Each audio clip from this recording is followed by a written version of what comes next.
Welcome to top headlines. Chandrababu Lokesh లు రాష్ట్ర ప్రభుత్వ భూములను తమకు నచ్చిన రియల్ ఎస్టేట్ సంస్థలకు కట్టబెట్టేందుకు మాత్రమే తాపత్రయపడుతున్నారని గుడివాడ అమర్నాథ్ ఆగ్రహం వ్యక్తం చేశారు.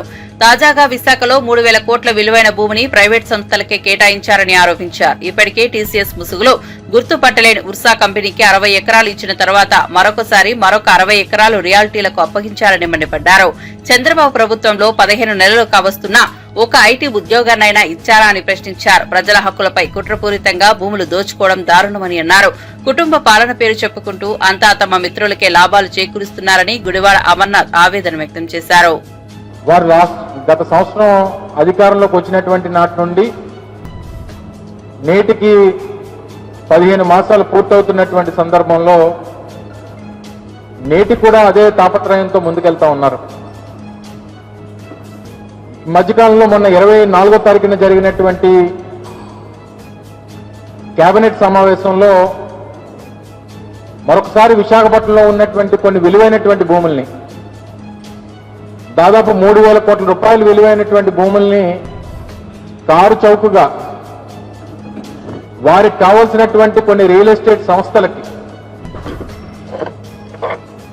కట్టబెట్టినటువంటి వైనాన్ని మనం చూసాం. తో పాటు ధీటుగా ఐటీ కేంద్రంగా అభివృద్ధి చేయాలనేటువంటి తాపత్రయం ఆ రోజు రాజశేఖర రెడ్డి గారు ఆలోచన చేసి తర్వాత అనేక సందర్భాల్లో మేము మొన్న 2019-24 మధ్యలో జగన్మోహన్ రెడ్డి గారి నేతృత్వంలో బీచ్ ఐటీ డెస్టినేషన్ గా విశాఖపట్నాన్ని అభివృద్ధి చేయాలని చెప్పి తాపత్రయపడి ప్రముఖ సంస్థలైనటువంటి ఇన్ఫోసిస్ లాంటి సంస్థల్ని, అలాగే ర్యాన్స్టాడ్ లాంటి పెద్ద కన్సల్టెంట్ సంస్థల్ని, WNS లాంటి సంస్థల్ని విశాఖపట్నం తీసుకుని వచ్చి కోవిడ్ లాంటి క్లిష్ట పరిస్థితులను కూడా ఎదుర్కొని ఆ రోజు ఉన్నటువంటి ప్రపంచవ్యాప్తంగా ఉన్నటువంటి పరిస్థితుల్ని అధిగమించి అప్పటికే వర్క్ ఫ్రం హోమ్ కల్చర్ అనేటువంటిది పెద్ద ఎత్తున ప్రపంచవ్యాప్తంగా నడుస్తున్నటువంటి పరిస్థితుల్లో కూడా స్థానికంగా ఉన్నటువంటి యువతకి అందుబాటులో తీసుకురావాలని చెప్పి దిగ్గజ సంస్థలతో మాట్లాడి వారి తాలూకు ఆపరేషన్స్ కూడా విశాఖపట్నం కేంద్రంగా నడిపించేటువంటి కార్యక్రమాన్ని చేశాం. కానీ గడిచినటువంటి 15 మాసాలు నేను ఈ రాష్ట్రంలో ఐటీ శాఖ మంత్రిగా 21-22 మాసాలు పనిచేశాను. నేను మంత్రిగా బాధ్యతలు తీసుకున్న తర్వాత 12-13 మాసాల్లో ఇన్ఫోసిస్ సంస్థ 1000 మంది ఎంప్లాయీస్ తో విశాఖపట్నం కేంద్రంగా ఆ సంస్థని స్థాపించేటువంటి దానికి కృషి చేశాను.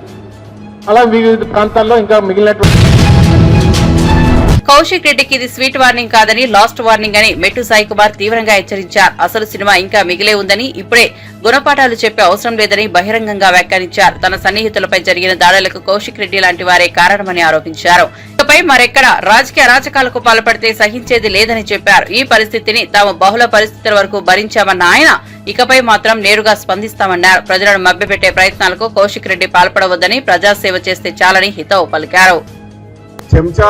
కౌశిక్ గారు చెంచా పనులు చెయ్యండి, కానీ మీ కేసీఆర్ దగ్గర, మీ హరీష్ రావు దగ్గర, మీ కేటీఆర్ దగ్గర ఇంకెక్కడ చేయండి. కానీ యనమల రేవంత్ రెడ్డి గారి మీద, కాంగ్రెస్ పార్టీ పైన చిల్లర మల్లరగా మాట్లాడతామంటే చెంచా విరిగిపోద్ది, పగిలిపోద్ది. దమ్ము ధైర్యం ఉంటే కిరాయి గుండాన పెట్టుకో, పక్క రాష్ట్రం తెచ్చుకున్నా కూడా మిమ్మల్ని వదలమండి. ఇది స్వీట్ వార్నింగ్ కాదు, ఇది లాస్ట్ వార్నింగ్. ఈసారి సినిమా అంతకు మించి ఉంటుంది. ఇది ట్రైలర్ మాత్రమే, ఇంకా సినిమా రిలీజ్ కాలేదు. ఈ ట్రైలర్ కి మా NSU నాయకులు వస్తుంటేనే కొంతమంది కిరాయి కుక్కలని, కిరాయి బచ్చాగాలని పెట్టుకొని ఇంట్లో గుబులు అని ఉన్న చెంచా కౌశిక్ అది శాంపుల్ మాత్రమేనైనా.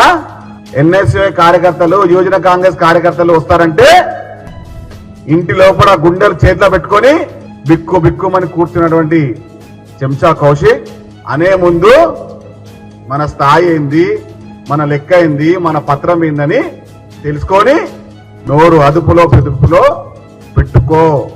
ఈ టైలర్ చూసే చెంచా కౌశిక్ కి కింద కారిపోయింది. ఈసారి అట్లుండదు, అంతకు మించి ఉంటుంది. కాబట్టి చూసి మాట్లాడు. నోరుంది కదా మాట్లాడేస్తాం, పేపర్ ఉంది కదా రాసేస్తాం, టీవీ ఉంది కదా చూపించేస్తాం, మేమేం చెప్పిందా నడుస్తా అనుకుంటే ఈ ట్రైలర్కే నీ కింద పలిగిపోయింది. నెక్స్ట్ సినిమా వస్తుంది, సినిమాలో ఇంటర్వెల్ ఉంటుంది, మరి క్లైమాక్స్ పోతే ఉంటావా నాయన? కాబట్టి కొంచెం నీ స్థాయి కొంచెమే, కాబట్టి టేక్ కేర్. ఇది లాస్ట్ వార్నింగ్. ఇది హైదరాబాద్ లో మేము లక్ష్మణ రేఖ గీసినామంటే ఇంట్లో నుంచి బయటికి రాలేవు, బాత్రూమ్ తలుపు తెలవలేవు. ఏపీ విద్యా వ్యవస్థను నాశనం చేసిన వ్యక్తి నారా లోకేష్ అని ఆరోపించారు మాజీ మంత్రి కారుమూరు. తెలంగాణలో ఇంటర్మీడియట్ చదివిన ఏపీ విద్యార్థులను స్థానికేతరులుగా మార్చి ఫీజు రింబర్స్మెంట్ నుంచి వంచేందుకు కుట్ర జరుగుతోందని విమర్శించారు. హైదరాబాద్ లో నివాసం ఉండే చంద్రబాబు లోకేష్ ఎన్నికల్లో పోటీ చేసేందుకు ఏపీకి రావచ్చు, కానీ అదే రాష్ట్రానికి చెందిన విద్యార్థులకు ఇంజనీరింగ్ సీట్ ఇవ్వకూడదా అంటూ ప్రశ్నించారు. విద్యార్థుల భవితవ్యాన్ని నాశనం చేసే విధంగా నిర్ణయాలు తీసుకుంటూ తమ కుటుంబ రాజకీయాలకు విద్యా వ్యవస్థను బలి చేస్తున్నారని మండిపడ్డారు. రాష్ట్రంలో విద్యపై లోకేష్ దృష్టి లేదని, చదువులపై తగిన ప్రాధాన్యత ఇవ్వాల్సిన అవసరం ఉందన్నారు. ఆంధ్రప్రదేశ్ రాష్ట్రానికి సంబంధించినటువంటి మన ఎంసెట్ గా ఏదైతే ఉంటుందో ఆ ఇంజనీరింగ్ టెస్ట్ కి సంబంధించి ఏదైతే హైదరాబాద్ లో చదువుకున్నటువంటి విద్యార్థులకి, అంటే ఆంధ్రప్రదేశ్ రాష్ట్రంలో పుట్టి ఆంధ్రప్రదేశ్ రాష్ట్రంలోనే పెరిగి ఆంధ్రప్రదేశ్ రాష్ట్రంలోనే వాళ్ళ తల్లిదండ్రులు ఓటు హక్కు ఉండి తల్లిదండ్రులంతా ఆంధ్రప్రదేశ్ రాష్ట్రానికి సంబంధించినటువంటి వాళ్ళు అయినా కూడా వాళ్ళని ఇంటర్మీడియట్ 2 సంవత్సరాలు హైదరాబాద్ లో చదివించడానికి ఎక్కడైనా పంపించి ఉంటే హైదరాబాద్ లో వాళ్ళకి ఆంధ్రప్రదేశ్ రాష్ట్రంలో ఉన్నటువంటి ఇంజనీరింగ్ టెస్ట్ కి ఎలిజిబిలిటీ లేకుండా చేయటం. అంటే ఆ టెస్ట్ ఆల్రెడీ వాళ్ళు మంచి ర్యాంక్ వచ్చినా కూడా ఇంజనీరింగ్ జాయిన్ అవ్వాలంటే కౌన్సిలింగ్ లో వాళ్ళకి అర్హత లేకుండా చేయటం.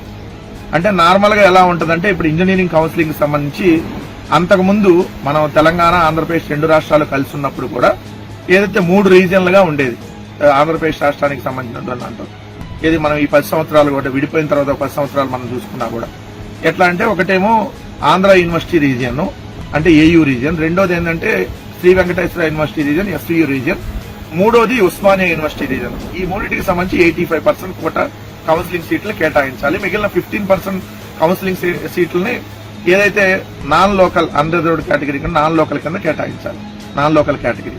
సో ఇలా 100% సీట్స్ ఏదైతే ఉంటాయో కౌన్సిలింగ్ లో ఉన్నటువంటి సీట్లకు సంబంధించి. కానీ ఇప్పుడు వచ్చిన తర్వాత చంద్రబాబు నాయుడు గారి కూటమి ప్రభుత్వం వచ్చిన తర్వాత ఏదైతే ఈ ఏడాది ఇప్పుడు ఓన్లీ 2 రీజియన్లో చెప్పిందంటే Andhra university region SV region గానే పెట్టింది, అంటే ఆంధ్ర రాయలసీమ కింద. సో ఇప్పుడు ఒకవేళ ఇంటర్మీడియట్ ఎవరన్నా కానీ హైదరాబాద్ లో చదువుకొని ఉంటే వాళ్ళ తల్లిదండ్రులు ఆంధ్రప్రదేశ్ రాష్ట్రంలో ఉండి వాళ్ళు ఇక్కడ ఓటు హక్కు ఉన్న వాళ్ళు అయ్యి సో వాళ్ళకి చదివించడానికి మాత్రం అక్కడ పంపించినా కూడా అర్హత లేకుండా చేయటం వల్ల ఈరోజు కొన్ని వేల మంది విద్యార్థులు ఏదైతే కౌన్సిలింగ్ లో సీట్లని కోల్పోవాల్సినటువంటి పరిస్థితి ఏర్పడింది. దీనివల్ల ఏంటంటే మేనేజ్మెంట్ కోటా సీట్లకు వెళ్లి లక్షలాది రూపాయలు డొనేషన్లు కట్టాలి. ఎందుకు ఇలా ప్రభుత్వం చేసిందంటే ఫీజు రియంబర్స్మెంట్ ని తప్పించుకోవటం కోసం. సో ఈ కూటమి ప్రభుత్వం ఏం చేసినా కూడా ఇలాంటి పనులే చేస్తారు. నార్మల్ గా అయితే వాళ్ళు 4 ఇయర్స్ అంటే లాస్ట్ 4 ఇయర్స్ లో ఎక్కడ చదువుకున్నా కూడా దాన్ని ఇక్కడ ఆంధ్రప్రదేశ్ రాష్ట్ర ఓటర్ అయి ఉంటే దానికి ఎలిజిబిలిటీ ఇవ్వాలి, కానీ వీళ్ళు ఇవ్వాల. రెండు నేను అడుగుతున్న సూటిగా వెళ్ళను, అయ్యా గౌరవ ముఖ్యమంత్రి. నాగర్ కర్నూలు జిల్లాలోని ఓ బీసీ గురుకుల హాస్టల్లో 111 మంది చిన్నారులకు ఫుడ్ పాయిజనింగ్ కావడం తీవ్ర కలకలం రేపుతోంది. ఈ ఘటనపై బీఆర్ఎస్ వర్కింగ్ ప్రెసిడెంట్ కేటీఆర్ మండిపడ్డారు. ఇది ఒక్కటే కాదు, కాంగ్రెస్ ప్రభుత్వం అధికారంలోకి వచ్చిన తర్వాత దాదాపు 2000 మంది పిల్లలు ఫుడ్ పాయిజన్ తో ఆసుపత్రి పాలయ్యారని గుర్తు చేశారు. రాష్ట్రంలోని హాస్టళ్లలో పరిస్థితి దారుణంగా మారిందన్నారు. పర్యవేక్షణ లేకపోవడం, సరైన ఆహారం లేకపోవడమే ఇందుకు కారణమన్నారు. ఇవే మీ ఇంట్లో పిల్లలకు జరిగితే ఊరుకుంటావా రేవంత్ అని సీఎం రేవంత్ రెడ్డిని నిలదీశారు. ఇది తెలంగాణ రైసింగ్ అన్న నినాదానికి తలకిందులుగా ఉందన్నారు. సీఎం రేవంత్ పాలన వైఫల్యం వల్ల చిన్నారుల ప్రాణాలు ప్రమాదంలో పడుతున్నాయని ధ్వజమెత్తారు. ఎస్టీ కావచ్చు, మైనారిటీ పిల్లలు కావచ్చు, ఎవరైతే ఇవాళ తమ పిల్లల భవిష్యత్తు బాగుండాలని చెప్పి తల్లిదండ్రులు కేసీఆర్ గారు పెట్టిన గురుకులాల్లో 1022 గురుకులాల్లో ప్రభుత్వమే తల్లి పాత్ర తండ్రి పాత్ర మొత్తం తీసుకొని సర్వం ప్రభుత్వమే చూసి మంచిగా చూసుకుంటదని చెప్పి మరి వాళ్ళ పిల్లలను మనకప్ప చెప్తే ఇవాళ ఈ ముఖ్యమంత్రి గారి నాయకత్వంలో ఆయన సొంత జిల్లా కాదు మొత్తం రాష్ట్రంలోని ప్రతి హాస్టల్లో ఇదే పరిస్థితులు ఉన్నాయి. ఆహారం బాగలేక, బువ్వ చక్కగా పెట్టే తెలివి లేక, పట్టించుకునే నాదుడు లేక ఇవాళ పిల్లలు 100 మందికి పైగా పిల్లలు ఇప్పటికే చచ్చిపోయింది. నేను రేవంత్ రెడ్డిని అడుగుతా ఉన్నా, ఈ పిల్లలకు నీ ప్రభుత్వం పెడుతున్న విషయం ఏదైతే ఉన్నదో మీ ఇంట్లోనో మా ఇంట్లోనో పెడితే, మన పిల్లలకు పెడితే నువ్వు ఊకుంటావా, ఇట్లే ఉంటావా అని నేను అడుగుతా ఉన్నా. సిగ్గుందా నీ ప్రభుత్వానికి నేను అడుగుతా ఉన్నా. పెద్ద పెద్ద మాటలు మాట్లాడుతున్నావు. తెలంగాణ రైజింగ్ అట, ఎన్ల రైజింగ్? పిల్లల మరణాలు రైజింగా? ఫుడ్ పాయిజనింగ్ లో రైజింగ్? ఎన్ల రైజింగ్? ఇంత అధ్వానమైన పరిస్థితిని ప్రభుత్వం దృష్టికి తీసుకొచ్చేందుకు మన విద్యార్థి విభాగం ఆధ్వర్యంలో గురుకుల బాట అనే కార్యక్రమం కూడా ప్రభుత్వానికి కనువిప్పు కలగాలని చెప్పి చేసినాం. 4 రోజులు నాటకాలు చేసింది. నిజంగానే ఏమో చేస్తారనుకున్నా నేను. కలెక్టర్లను పోయి వండుకోమన్నారు, ఎమ్మెల్యేలు పోయి చూడాలన్నారు, మంత్రులు పోయి హాస్టల్ నిద్ర చేయాలి, అట్లయితేనే పరిస్థితి బాగుపడుతుంది అన్నారు. మరి ఇప్పటి వరకైతే ఏం కాలేదు. నేను ఉమ్మడి వరంగల్ జిల్లా నాయకత్వం అంతా కూడా వేదిక మీద ఉన్నది. నేను మిమ్మల్ని అందరినీ మనస్ఫూర్తిగా కోరుతా ఉన్నా, రాబోయే 4-5 రోజులు దయచేసి ఎట్లాగో ప్రభుత్వం పట్టించుకోదు, మీరన్నా దయచేసి ఎక్కడ వాళ్ళు అక్కడ పూనుకోవాలి. మనందరం కూడా మన కార్యకర్తలతో సహా, మన విద్యార్థి నాయకులతో సహా ప్రతి గురుకులాన్ని ఉమ్మడి వరంగల్ జిల్లాలో సందర్శిద్దాం, మనమే పోదాం. భూపాలపల్లిలో కూడా దయచేసి మనమే పోవాలి, ప్రతి హాస్టల్ పోవాలి. ఉమ్మడి వరంగల్ జిల్లాలో మనం బాధ్యతగా తీసుకుందాం. ప్రతి నియోజకవర్గంలోని ప్రతి ఎస్సీ, ఎస్టీ, బీసీ, మైనారిటీ హాస్టళ్లను మనమే తిరుగుదాం. మనమే అక్కడి పరిస్థితులు మళ్ళొక్కసారి ప్రభుత్వం దృష్టికి తీసుకొచ్చి ఈ దున్నపోతు నిద్రపోతున్న ప్రభుత్వాన్ని లేపే ప్రయత్నం చేద్దామని చెప్పి మిమ్మల్ని అందరినీ కోరుతా ఉన్నా. చేద్దామా వద్దా? లేకపోతే యువల పిల్లలు మాకెందుకు అంటారా? మీరు కూడా వాళ్ళు మన పిల్లలే. 5-6 లక్షల మంది పిల్లలు, మన తెలంగాణ పిల్లలు చదువుకుంటే బంగారు తునకలై భారతానికి భవిష్యత్, తెలంగాణకు నిర్మాతలు వాళ్ళు. అటువంటి పిల్లలు ఆగమైతుంటే చూసి ఊకుంటే 3 లక్షల కోట్ల రూపాయల బడ్జెట్ ఉన్న రాష్ట్రంలో ఎస్సీ, ఎస్టీ, బీసీ విద్యార్థులకు కడుపు నిండా అన్నం పెట్టలేకపోవడం దారుణమని మాజీ మంత్రి ఎమ్మెల్యే హరీష్ రావు ఆగ్రహం వ్యక్తం చేశారు.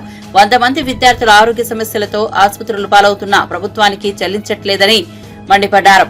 ఇంతమంది పిల్లలు బాధపడుతున్నా రేవంత్ రెడ్డి గుండె కరగదా అంటూ ప్రశ్నించారు. విద్యార్థుల ప్రాణాలను పట్టించుకొని ప్రభుత్వం అధికారంలో ఉండటమే దురదృష్టకరమన్నారు. బడ్జెట్ 100 కోట్లైనా హాస్టల్ పిల్లలకు క్షేమం కలగడం లేదని అన్నారు. ఈ పరిస్థితిలో ముఖ్యమంత్రి బాధ్యతాయుతంగా వ్యవహరించకపోతే ప్రజలు గట్టిగా సమాధానం చెబుతారని హెచ్చరించారు. 20 నెలల రేవంత్ రెడ్డి ప్రభుత్వ హయాంలో 100 మంది గురుకుల పిల్లలు చనిపోయారు. ఏం రేవంత్ రెడ్డి, నీ గుండె అంత రాతి గుండెనైంది? ఇంకెంతమంది చచ్చిపోతే నీ గుండె గరుగుతుంది అని నేను అడుగుతా ఉన్నా. 100 మంది పిల్లలు చనిపోయినా నీ గుండె గరగదా? ఈ పిల్లల గురించి నువ్వు పట్టించుకోవా? భావి భారత పౌరులైన ఈ పిల్లల భవిష్యత్తు మీద నీ ప్రభుత్వానికి ఉన్న చిత్తశుద్ధి ఇదేనా? 3 లక్షల కోట్ల బడ్జెట్ ఉన్న ఈ రాష్ట్రంలో ఈ ఎస్సీ, ఎస్టీ, బీసీ పిల్లలకు కడుపు నిండా అన్నం పెట్టడం నీకు చేత కాదా? గత సంవత్సరం కూడా ఇట్లే జరిగింది. బీఆర్ఎస్ పార్టీ గురుకుల బాట బట్టి ప్రభుత్వం మీద ఒత్తిడి పెంచింది. అసెంబ్లీలో మేము మాట్లాడాం. రేవంత్ రెడ్డి గారు అప్పుడు ఏం మాట్లాడిందంటే, ఇక ముందు గురుకుల పాఠశాలల్లో ఎక్కడైనా కలుషిత ఆహారం పెడితే పిల్లలు ఆసుపత్రి పాలైతే సంబంధిత అధికారులు జైలుకే అని చెప్పి బాలల దినోత్సవం నాడు ప్రగల్భాలైతే బలికిండు రేవంత్ రెడ్డి. ఇక ముందు నాదే బాధ్యత, నేనే ఈ గురుకులాలను స్వయంగా సమీక్షిస్తా, నేనే చూసుకుంటా అని చెప్పి చెప్పిండు. మరి నువ్వు చూసుకుంటే ఏమైంది నాయన? ఇవాళనేమో నాగర్ కర్నూలులో బీసీ గురుకులంలో అయింది, నిన్న పెద్ద కొత్తపల్లిలో అయింది, మొన్న జగిత్యాల్లో అయింది, మొన్న హుజూరాబాద్ లో ఎలుకలు కొరికినాయి, భద్రాద్రి కొత్తగూడెంలో పిల్లలు దవాఖాన్ల పాలైపోయిండు. ఏంది అసలు? నువ్వే విద్యాశాఖ మంత్రివి, నీ సొంత జిల్లా మహబూబ్ నగర్, నీ జిల్లాలో నువ్వు విద్యాశాఖ మంత్రిగా ఉన్న నీ శాఖలోనే రోజు ఒక సంఘటన జరుగుతా ఉంది. ప్రతిరోజు కూడా పిల్లలు ఆసుపత్రుల పాలైతా ఉన్నారు. 100 మంది చచ్చిపోయింది. ఇంకెంతమందిని చెప్తావు నువ్వు? ఇంత బాధ్యత లేదా నీకు? పట్టింపు లేదా? అరే, అందాల పోటీలు పెడితే 1,00,000 రూపాయలకు ప్లేట్ భోజనం పెట్టినావు. ఈ పిల్లలకు 100 రూపాయలు పెట్టి కడుపు నుండి అన్నం పెట్టే శాతం అయితే లేదా? అందాల పోటీలు జరిగితే అందాల భామలను చూడడానికి 5 సార్లు పోయినావు. మనకి పిల్లలు దవాఖానలో పడుతుంటే ఈ పిల్లల్ని చూడడానికి నీకు టైం దొరకదా? అందాల భామల దగ్గరికి ఉరుకురికి పోయినావు, 5 సార్లు పోయినావు. ఈ బీసీ, ఎస్సీ, ఎస్టీ పిల్లలు దవాఖానలో పడుతుంటే ఈ పిల్లల్ని చూడాలి, ఈ పిల్లల్ని పరామర్శించాలి, ఈ పిల్లలకు ధైర్యం చెప్పాలి, ఈ పిల్లలకు కడుపు నిండా భోజనం పెట్టాలి, సంబంధిత బాధ్యుల మీద చర్య తీసుకోవాలని సోయి లేదా నీకు అని నేను అడుగుతా ఉన్నా. కేటీఆర్ పై బీజేపీ ఎంపీ సీఎం రమేష్ చేసిన ఆరోపణలు నిజమని కేంద్ర మంత్రి బండి సంజయ్ పేర్కొన్నారు. ఈ ఆరోపణలపై కేటీఆర్ స్పందించాలన్నారు. సమయం తేదీని ప్రకటిస్తే తామిద్దరి మధ్య బహిరంగ చర్చకు సిద్దమని సంజయ్ సవాల్ విసిరారు. బీఆర్ఎస్ పార్టీ పూర్తిగా అవినీతిలో మునిగి ఉందని విమర్శించారు. పార్టీని నడిపే నాయకత్వం లేకుండా పోయిందని ఆరోపించారు. సీఎం రమేష్ వెల్లడించిన విషయాలన్నీ నిజమేనని, ప్రజలు కూడా అవినీతిపై బలమైన అభిప్రాయంలో ఉన్నారని చెప్పారు. కేటీఆర్ నుంచి స్పష్టమైన సమాధానం రాలేదని, తప్పుడు ప్రచారంతో తప్పించుకునే ప్రయత్నం చేయొద్దని హెచ్చరించారు. కేటీఆర్ నాయకత్వంలో బీఆర్ఎస్ ను బీజేపీలో విలీనం చేయాలన్న చర్చలపై పూర్తి స్పష్టత ఇవ్వాలని డిమాండ్ చేశారు. పోటీ చేస్తే ఇదే కేసీఆర్ కొడుకు పోయి సీఎం రమేష్ గారు కలిసి నాకు మన పార్లమెంట్ కలిసినప్పుడు ఇప్పుడు సీఎం రమేష్ గారు చెప్తే సీఎం రమేష్ గారు వచ్చి కేసీఆర్ కలిసారు. అరే కేటీఆర్ పోటీ చేస్తారంటే వద్దు అలా గెలవడు అని చెప్పన్నారు. అలా కేకే మహేందర్ గారు గెలుస్తారు ఇలా గెలవడు అన్నారు. గెలవడు అన్న కేసీఆర్ సీఎం రమేష్ గారు ఎట్లా ఒప్పించారు కేసీఆర్ గారు ఒప్పించి సుధాకర్ గారు డ్రాప్ చేయించారు.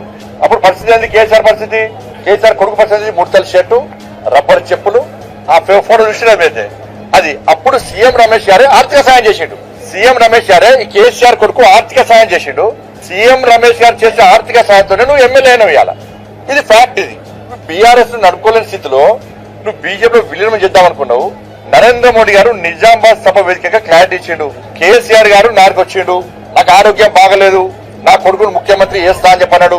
నేను క్లియర్ గా మాది వారసత్వ రాజకీయాలకు మేము వ్యతిరేకం, మేము ఎట్టి బస్సులో దాన్ని సహించము, మేము సపోర్ట్ చేయమని చెప్పి నరేంద్ర మోడీ గారు క్లారిటీగా అయిపోయిండు. ఆ రోజు చెప్పిండు, బహిరంగ సభ వేదికగా అయిపోయిండు. మేము మొదటి సీఎం రమేష్ గారికి అదే చెప్పారు, ఎందుకంటే వారసత్వ రాజకీయాలకు వ్యతిరేకం, మేము అవినీతికి వ్యతిరేకం. వీళ్ళకి బీఆర్ఎస్ పార్టీ ఏంది, ఎవరి పార్టీ బీఆర్ఎస్? బిడ్డ, కొడుకు, అల్లుడు, ఇంకా సరకుడు కొడుకు, తండ్రి, వీళ్ళ పార్టీ బీఆర్ఎస్ పార్టీ. ఎట్లా కూటా మేము దేశంలో కాంగ్రెస్ పార్టీ యొక్క వారసత్వ రాజకీయాల వ్యతిరేకంగా మేము ఫైట్ చేస్తున్నాం. మేము మళ్ళీ పూర్తిగా అవినీతి కూరుకుపోయింది బీఆర్ఎస్ పార్టీ. మరి సీఎం రమేష్ గారు మాట్లాడిన దానికి ఇలా కేసీఆర్ కొడుకు సమాధానం చెప్పాలి. ఏదో మీడియా ఉంది అని చెప్పి అది ఏ భాష నేను ఎంత బాగా అనిపించింది అంటే ఎవరి చలో చర్చకు సిద్ధమా, చర్చ వేదిక నేను ఏర్పాటు చేస్తాను. మీరు కరీంనగర్ హైదరాబాద్ చలో డే టు టైం కేసీఆర్ కొడుకు డిసైడ్ చేయమను. సీఎం రమేష్ గారిని రమ్మట, నేను ఇన్వైట్ చేస్తా, నువ్వు వస్తావా? రేవంత్ రెడ్డికి సంబంధం తప్పించుకునే మాటలు చెప్పక మళ్ళా సీఎం రమేష్ గారు సవాల్ చేసి నీకు సీఎం రమేష్ గారిని నేను ఇన్వైట్ చేస్తా. కరీంనగర్ వేదికనా హైదరాబాద్ వేదికనా చర్చకు నువ్వు సిద్ధమా? ఆయన చెప్పినట్టు అనేక విషయాల మీద చర్చకు నువ్వు సిద్ధమా? పాపం సీఎం రమేష్ గారికి కేసీఆర్ కొడుకు నాస్తి కూడా తెలియదు. అందుకే నువ్వు నవ్వినావు దేవుడు అంటే నేను ఫోన్ చేసిన నిన్న నువ్వు అట్లా వెంటకే దేవుడిని ఒట్టు పెడతానని ఆస్తి కూడా దేవుడు నాస్తి కూడా చెప్పిన. చర్చకు సిద్ధమా కేసీఆర్ కొడుకు? కచ్చం వేదిక మేము ఏర్పాటు చేస్తాం. దానికి వాళ్ళ వాళ్ళ దీనికి రేవంత్ రెడ్డి గారికి సంబంధం ఇలా. ఆ భాష ఏందన్నా నిన్న ప్రభుత్వం చాతకంటాను ముఖ్యమంత్రి ఎవరైనా కానీ అన్న అరే హౌలే అట, అరే హౌలే కలెక్టర్లు నిన్న. బీజేపీతో పొత్తు ఉండదని మళ్లీ స్పష్టం చేశారు మాజీ మంత్రి ఎమ్మెల్యే జగదీష్ రెడ్డి. పార్లమెంట్ ఎన్నికల సమయంలోనే కేసీఆర్ ప్రాణం పోయినా బీజేపీతో పొత్తు ఉండదని చెప్పారని, ఈ రోజు అదే స్టాండ్ కొనసాగుతోందని తెలిపారు. బీజేపీ బ్రోకర్ లాంటి నేతల మాటలు పట్టించుకోవద్దని హెచ్చరించారు. సీఎం రమేష్ వంటి నాయకుల ప్రచారం చేసే మాటలు నమ్మొద్దని సూచించారు. బీఆర్ఎస్ పార్టీ సిద్ధాంతాలకు కట్టుబడి ముందుకు సాగుతోందని, తమ పార్టీ ప్రజా సమస్యలపైనే దృష్టి పెట్టిందని వివరించారు. అలాంటి పార్టీకి ఎట్టి పరిస్థితుల్లోనూ బీజేపీతో పొత్తు జరగదని మళ్లీ తేల్చి చెప్పారు. రాజకీయ ప్రయోజనాల కోసం ఎవరితోనూ చేతులు కలిపే ప్రసక్తే లేదని స్పష్టం చేశారు. వార్తలు చూడాలి కదా, చెక్ చేయాలి కదా. మీరు అటువంటి చెత్త వార్తలు రాకూడదు కదా. ప్రాణం పోయిన బీజేపీతో మనం పొత్తు పోవడానికి సిద్ధంగా లేం కదా. ఎప్పుడు కూడా అది ఎప్పుడు జరగని పని కదా.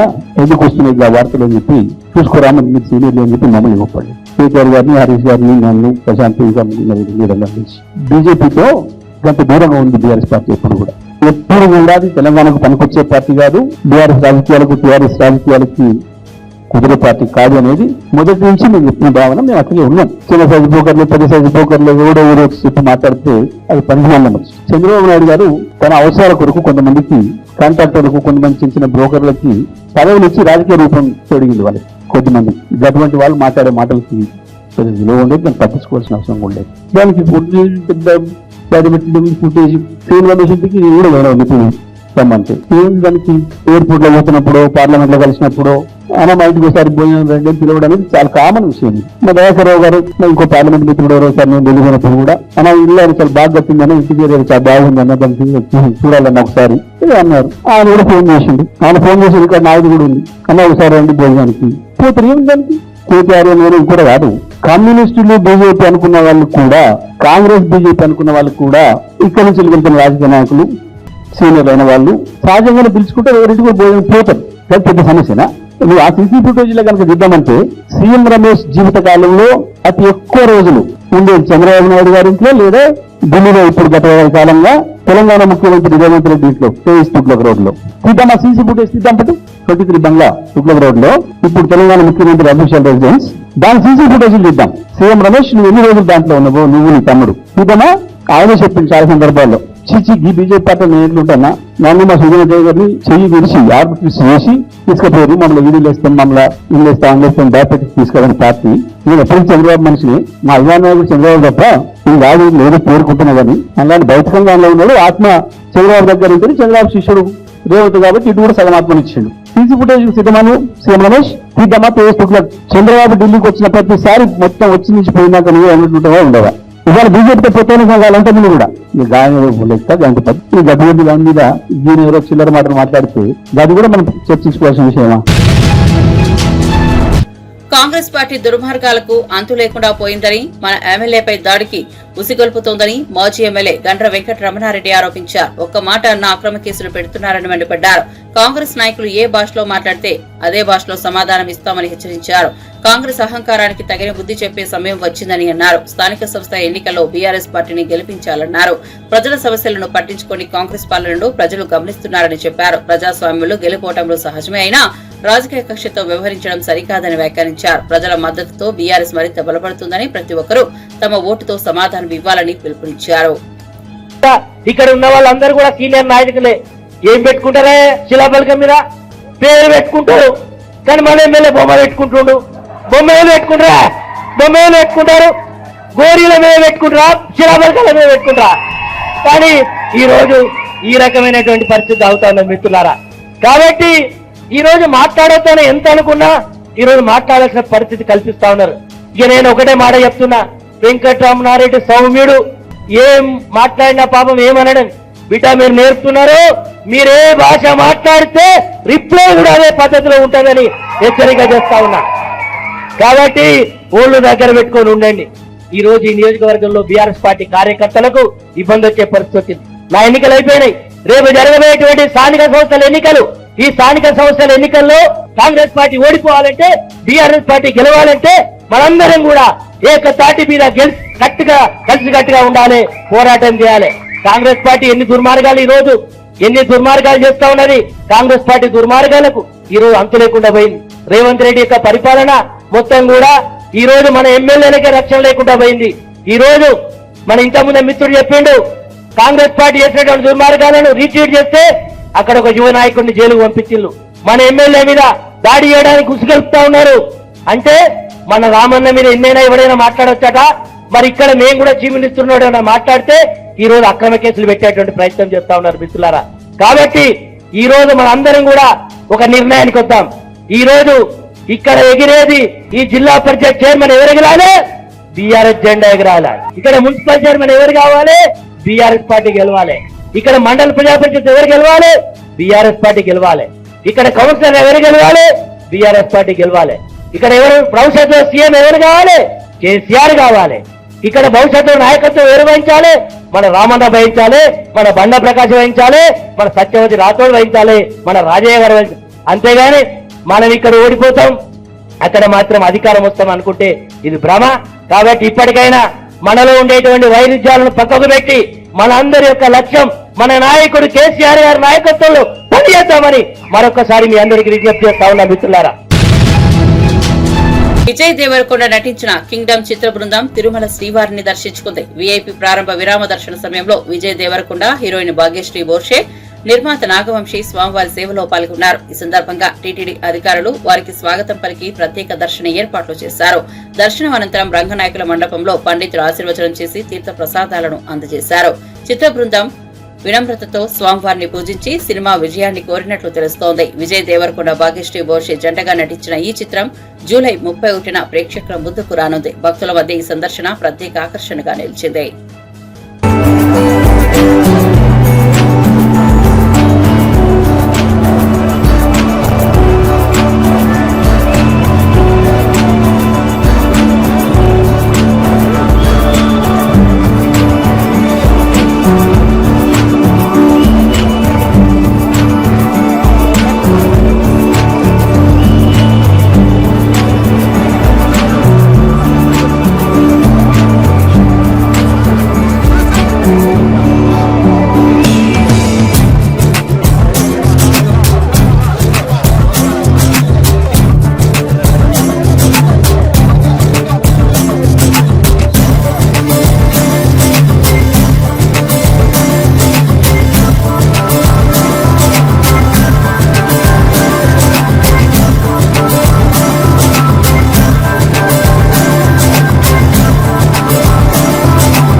కింగ్డమ్ చిత్రం విజయంపై హీరో విజయ్ దేవరకొండ పూర్తి విశ్వాసంతో ఉంటారు. ఈసారి తిరుపతి వెంకటేశ్వర స్వామి కరుణిస్తే టాప్ లోకి వచ్చేస్తానని ఆశాభావం వ్యక్తం చేశారు.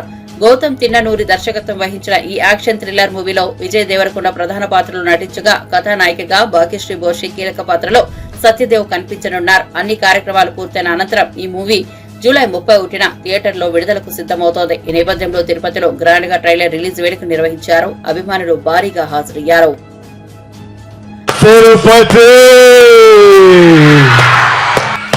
ఎట్లా ఉన్నారు? అందరూ బాగున్నారా? బాగుండాలి, అందరూ బాగుండాలి, అందరం బాగుండాలి. ఈ తూరు నేరుగా మీ కాడికే వచ్చినాము, మీ అందరిని కలిసినాము. ట్రైలర్ లేట్ అయినది, అయినా మీ అందరితో పాటు ట్రైలర్ చూసినాము. మీ అగపులు కేకలు వింటా అంటే చాలా సంతోషంగా అనిపిస్తుంది. అబ్బా, మీ అందరికి మాట చెప్పాలా, నేను ఏనాడు ఈ మాట ఇంతవరకు బయట చెప్పిందల్లా. గత ఏడాది నుండి కింగ్డమ్ సినిమా గురించి కానీ మా సినిమా రిలీజ్ గురించి కానీ ఆలోచిస్తుంటే నా తలగాలి ఒకటే తిరుగుతుంది.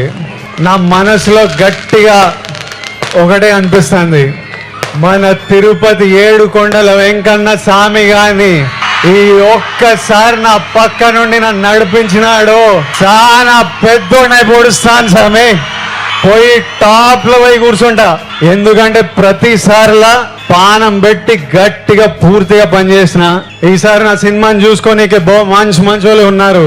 మా డైరెక్టర్ గౌతమ్ తిన్నూరు ఉన్నాడు, మా పాలెగాడు అనిరుద్ పగలగొట్టినాడు, మా ఎడిటర్ నవీన్ నులి ఉన్నాడు, మా ప్రొడ్యూసర్ నాగవంశీ ఇంటర్వ్యూలు చంపినట్లే మా పాప కొత్త పాప భాగ్యశ్రీ కొడిసే పాప ఉన్నది. అందరు గట్టిగా పానం పెట్టి పనిచేసినారు. ఇప్పటి దాకా పని చేస్తానే ఉన్నారు. ఇంకా మిగిలింది 2, ఆ వెంకన్న స్వామి దయ, మీ అందరి ఆశీస్సులు. ఈ 2 గాని నాతో పాటు ఉంటే నాపేదేలే. ఇంకా మిగిలింది ఎన్ని దినాలు? ఏం నా వంశన ప్రీమియర్ లేస్తున్నావా అయింది, తర్వాత చెప్తానంట. సరే ఏమైతేనే తిప్పి కొడితే 4 రోజుల్లో 4 రోజుల్లో 30 తారీఖు 31కో మీ అందరిని థియేటర్లో కలుస్తున్నా. అప్పటిదాకా నువ్వు మమ్మల్ని చూసుకో స్వామి, నాతో పాటు మొక్కండి. 7 కొండలవాడ వెంకటరమణ గోవింద గోవింద. Thank you Tirupati. ప్రముఖ కథానాయిక రష్మిక మందన కొత్త ప్రాజెక్ట్ మైసా లాంఛనంగా ప్రారంభమైంది. ఈ సినిమాకు రవీంద్ర పూలే దర్శకత్వం వహిస్తుండగా పాన్ ఇండియా స్థాయిలో 5 భాషల్లో తెరకెక్కించనున్నారు. పూజా కార్యక్రమాలు ఘనంగా జరిగాయి. ప్రముఖ నిర్మాత టి సురేష్ బాబు ముహూర్తపు షాట్ కు క్లాప్ కొట్టారు. రష్మిక కెరీర్ లో ఈ సినిమా ఒక కీలక ప్రయోగంగా భావిస్తున్నారు. విభిన్న కథాంశంతో తెరకెక్కనున్న మైసా చిత్రానికి టెక్నికల్ టీమ్ తో పాటు స్టార్ కాస్టింగ్ కూడా ఉండనున్నట్లు తెలుస్తోంది. అభిమానుల్లో ఈ సినిమాపై ఇప్పటికే ఆసక్తి పెరిగిపోయింది. త్వరలోనే షూటింగ్ ప్రారంభం కానుంది.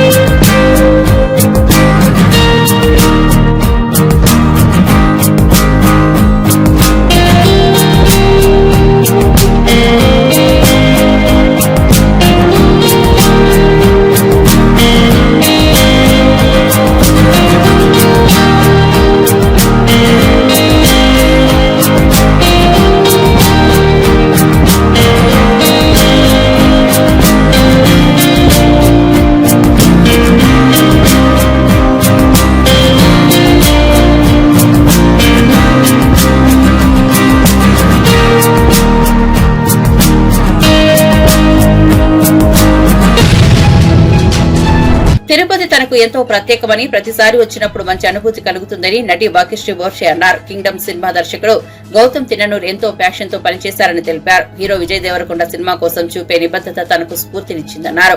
సత్యదేవ్ కీలక పాత్రలు నటించిన ఈ చిత్రం జూలై 31న విడుదల కాబోతోంది. ఈ సందర్భంగా తిరుపతిలో జరిగిన ట్రైలర్ విడుదల కార్యక్రమంలో ఆమె మాట్లాడారు. ప్రేక్షకులు సినిమా కోసం ఆసక్తిగా ఎదురు చూస్తున్నారన్నారు. తన పాత్రపై కూడా భారీ స్థాయిలో స్పందన వస్తుందనే నమ్మకంతో ఉన్నానని వెల్లడించారు. కింగ్డమ్ ఓ స్పెషల్ అనుభవంగా మిగిలిపోతుందని ఆమె అభిప్రాయపడ్డారు. When the film came to me, I had a little bit doubt. Ante, what if the film is it's small role kada? But during further discussions and narration, tharwata I understood the significance my role has in the film, and I'm really grateful to be, amongst all these beautiful national award winners and talking about the man of the hour, Vijay Deverakonda. Sorry, the Vijay Deverakonda. Vijay, I really admire you as a person, but more than that, I respect your dedication towards your craft. I know it's a very special day for you today, and I promise you that the audience is going to see all the hard work that you put in for this film, and you deserve a lot more. Looking forward to a lot of other. Anirudh, as usual, has given us a blockbuster song. Andaru Rhythm Lopara Vinnara. So I'm really grateful that he's a part of our film, adding the magic to our film. Coming to last but not the least, our Vamsi Garu.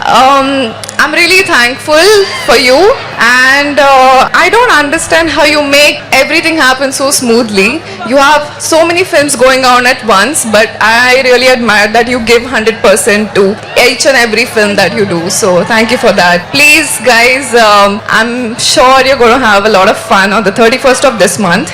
And lastly, I just want to say that ఈ cinema release తర్వాత నేను అనుకున్నా I'm forgetting. Okay. నేను ఉండాలనుకున్న ఒక్కటి place మీ హృదయం లోపల. Thank you so much.